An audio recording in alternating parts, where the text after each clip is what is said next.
A mother's love can protect you or shape you. Everyone knows Beyoncé is an icon now, but I knew her before the stages, before the polish. Back then she was just Bey, a quiet kid with a voice that made adults stop talking. I grew up around her rehearsals, her church practices, her early showcases. I didn't think I was watching history. I thought I was watching childhood. Looking back, I'm not sure that's what it was at all. We met through church programs in Houston. While other kids ran between pews, Beyoncé stood still, waiting for instructions. Tina Knowles was always nearby, not smiling much, just watching. Not watching like a proud parent, but like someone checking alignment. If Beyoncé sang, Tina nodded once.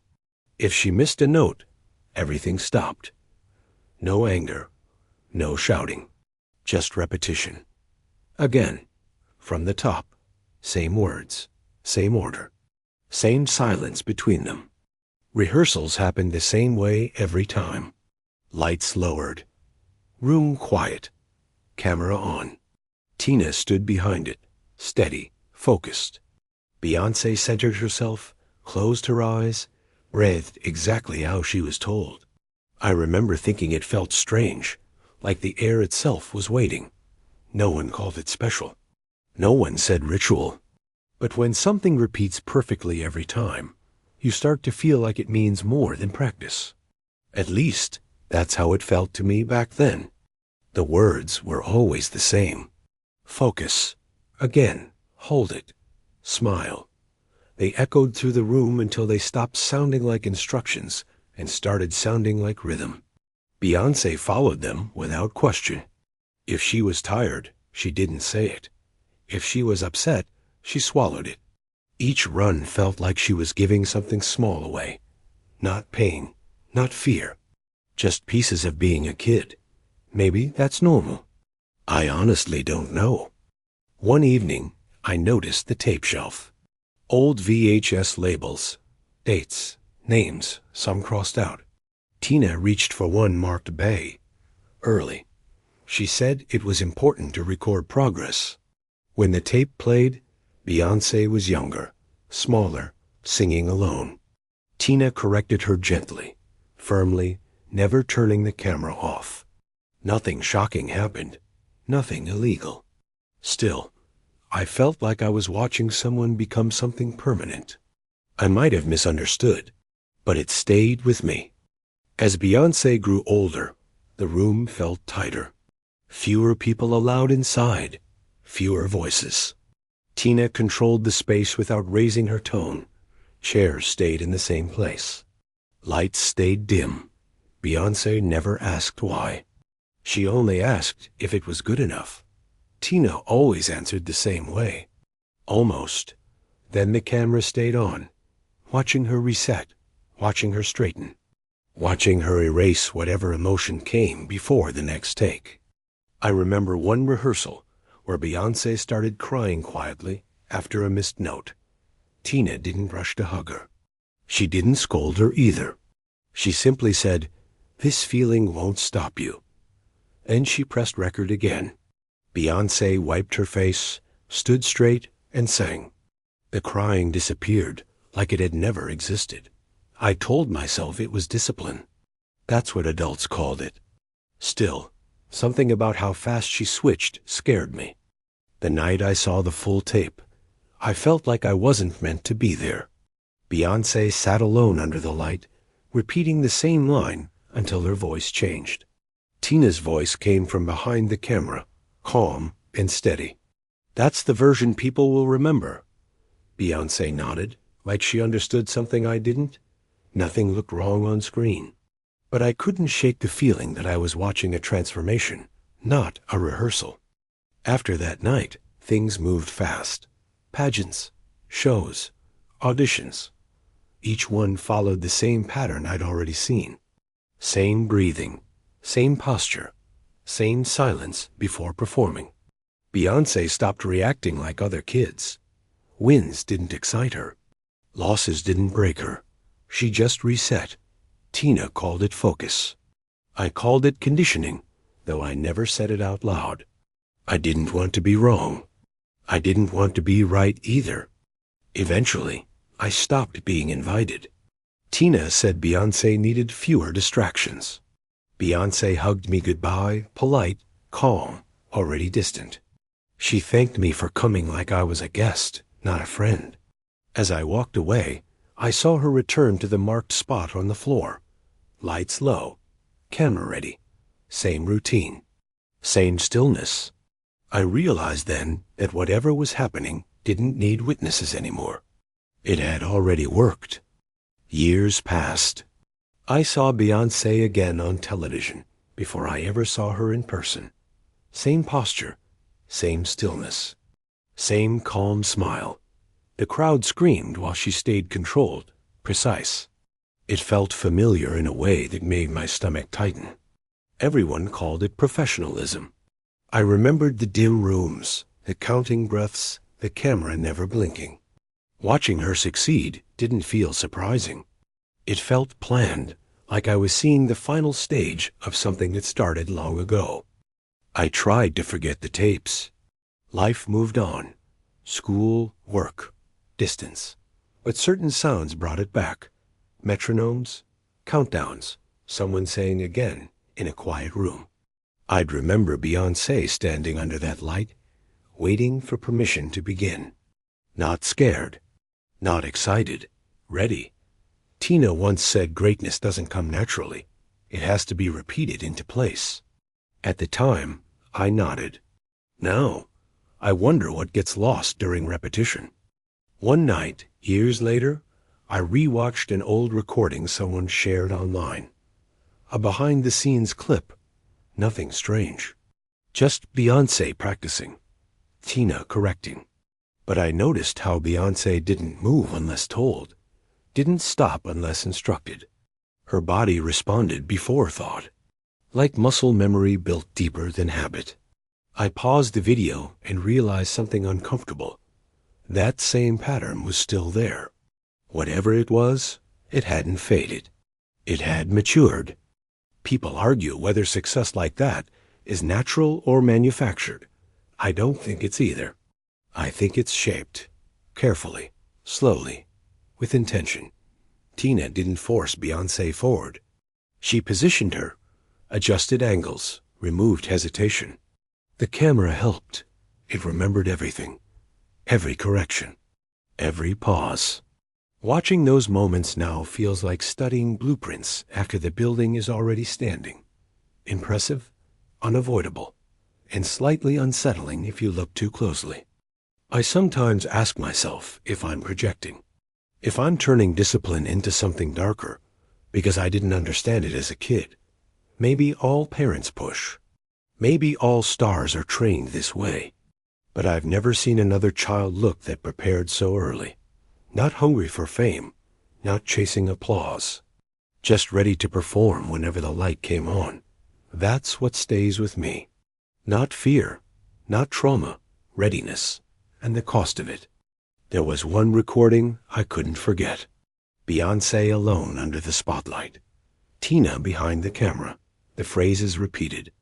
Again, focus, hold it. Over and over until her movements were precise, her expression controlled. Nothing looked wrong. Nothing illegal. Still, I felt like I was watching something being quietly forged, something permanent. Maybe I misunderstood. Maybe it was just rehearsal. But it lingered in my mind for years. After that, I stopped trying to analyze it. I just watched from a distance, in magazines, on television, at award shows. Same posture, same stillness, same smile. I realized that whatever training, whatever ritual, had succeeded. Beyoncé became something larger than a person. Not less human, just curated. And every time I saw her perform flawlessly, I remembered that dim room, the camera, and Tina's quiet, unwavering gaze. I sometimes wonder if she remembers those nights. Does she recall standing under lights while her small mistakes were repeated back at her? Does she think about the quiet insistence behind the camera? Or has it simply become part of her rhythm, her instinct, Her perfection, I'll never know. But the way she carries herself tells me one thing. The foundation laid years ago is still very much alive in every performance she gives. I also think about the choices Tina made. Never forcing, never yelling. Just observing, guiding, correcting, recording. Always a calm hand, a soft word. No punishment. No reward. Only repetition. Watching it now, I understand the subtlety. The influence. The shaping of talent into something the world would admire. It's invisible to most. But if you've seen it, felt it, you remember. And it never really leaves you. By the time Beyoncé took the big stage, the rituals were invisible. Only the polish remained. Only the precision. Only the smile that felt perfectly timed, perfectly measured. And I realized then that the small room, the repeated phrases, the constant watching, all of it had built something the audience could never see, something permanent. And I, who had seen it first, carried a memory no one else could ever understand, a secret hidden in plain sight. Even years later, I sometimes see clips online and pause, watching closely. Every hand movement, every tilt of her head, every pause before a note, it's the same precision I saw in those dim rooms.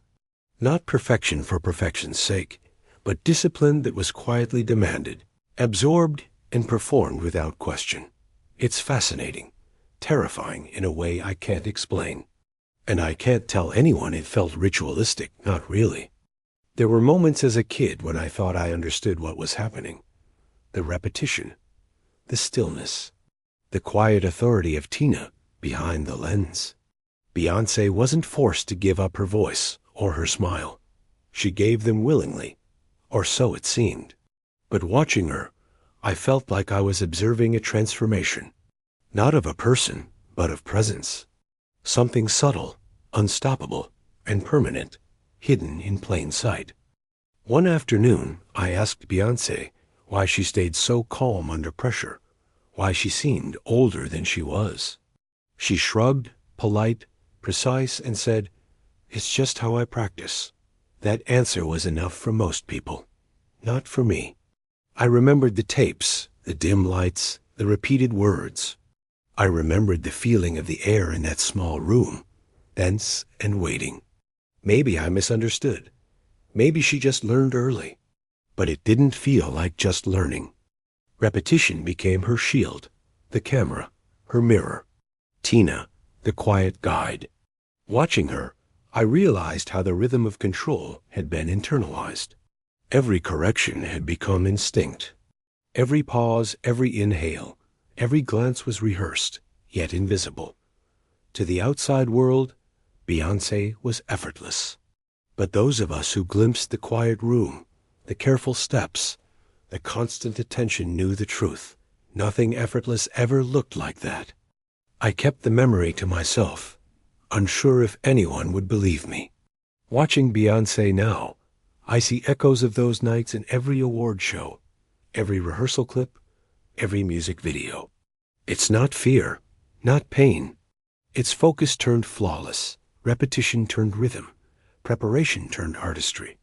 And still, there's a feeling that the world doesn't see the quiet moments that built her. Only the end result. Only the brilliance they call natural. Sometimes I replay the memories in my mind like a film. Beyoncé standing alone, lights low, camera on, phrases repeated over and over. Again, focus, hold it. Tina's calm voice guiding, correcting, observing. Nothing felt threatening. Nothing was wrong. Still, it was impossible to shake the feeling that something was being quietly crafted. Something invisible, unspoken, permanent. Maybe I misunderstood. Or maybe not. By the time she performed on national stages, the rituals had vanished, replaced by ease. The words never spoken aloud, yet every move still echoed them. Every pose, every note, every glance was precise, internalized. Watching her, I sometimes wonder how much of the child I knew remains inside. The girl who followed instructions without complaint. the girl who practiced until her voice shifted.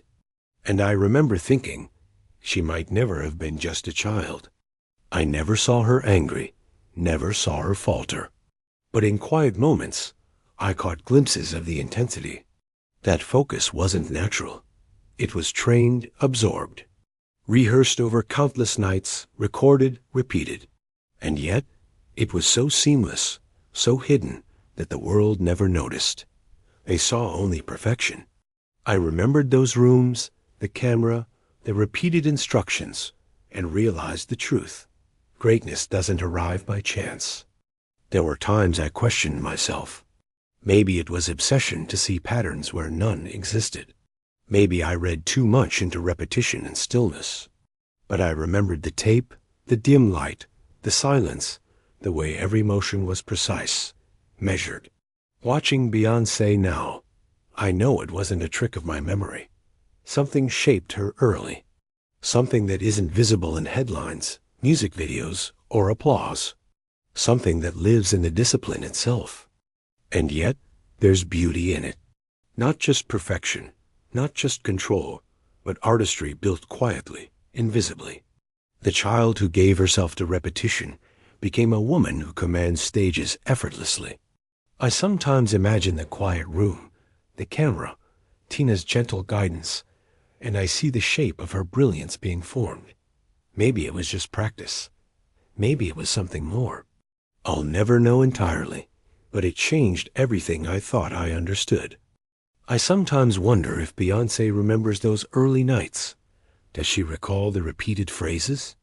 The lights low, the camera rolling, the quiet instructions that never raised their voice? Or has it simply become part of her instinct, her rhythm, her perfection? Watching her now, I see shadows of that child's focus in every move, every note. It's almost invisible, but if you've seen it, you remember forever. Even now, when clips of rehearsals surface online, I pause. The way she stands, tilts her head, waits before every note, it's uncanny. Not just skill, but something ingrained. Tina's voice echoes in my memory, calm, guiding, observing. Beyoncé responds without thinking, yet perfectly. The discipline, the repetition, the recording, it's still alive in her performances. Maybe it was just practice. Or maybe it was the start of something permanent. I never tried to share this story. It wasn't scandalous. Nothing illegal happened. Nothing harmful. Yet the memory felt weighty, heavy, and permanent. I knew the world wouldn't see what I saw. They would see the results, the poise, the brilliance, the effortless smile. They wouldn't see the countless nights of repetition, the quiet camera, the soft words that shaped a child into someone extraordinary. And I couldn't tell anyone why it lingered. I keep asking myself if I misunderstood, if my memory exaggerated, if my imagination added layers to what was merely training. But when I watch her today, every award, every performance, every rehearsal, I see it again. The repetition, the control, the precision, the calm before the storm of applause. And I remember that small room, the phrases, the camera, and Tina's eyes, steady, guiding. I may have misunderstood, but it felt like a ritual. Sometimes I dream of that room. Beyoncé alone under lights, repeating instructions, standing still, waiting. Tina behind the camera, calm, unwavering, nothing threatening, nothing harmful, yet the weight of what was happening presses even in memory. I wonder if anyone else notices. Maybe they think it's natural talent. Maybe I'm the only one who saw the quiet shaping, the transformation that left nothing visible behind except brilliance itself. By the time Beyoncé became a global star, the quiet rehearsals had vanished from view. Only the result remained, a performer flawless, calm, commanding attention. I sometimes wonder if the child who once followed every instruction, every phrase, every pause, still exists inside her somewhere. Watching her, I feel the echo of those nights, the ritual of repetition, and the invisible shaping that created someone the world now sees as legendary. It's strange to think that no one else saw it. The lights, the silence, the repeated words, the unwavering camera, Tina's calm presence. Nothing illegal, nothing cruel. Just a shaping, slow and deliberate. Yet it left marks that endure. Watching Beyoncé now, every controlled movement, every precise note reminds me of that room, the ritual I may have misunderstood, and the invisible guidance that quietly molded a child into an icon the world can't ignore. And even now, when the world applauds Beyoncé, I remember those nights. The tapes, the repeated words, the dim light, Tina's steady guidance. Maybe it was just practice. Maybe it was something more. Either way, the ritual shaped brilliance, leaving behind a perfection that feels both earned and inevitable. If this story fascinated you, make sure to subscribe, because what you see on stage is only the final act of something much deeper and unforgettable.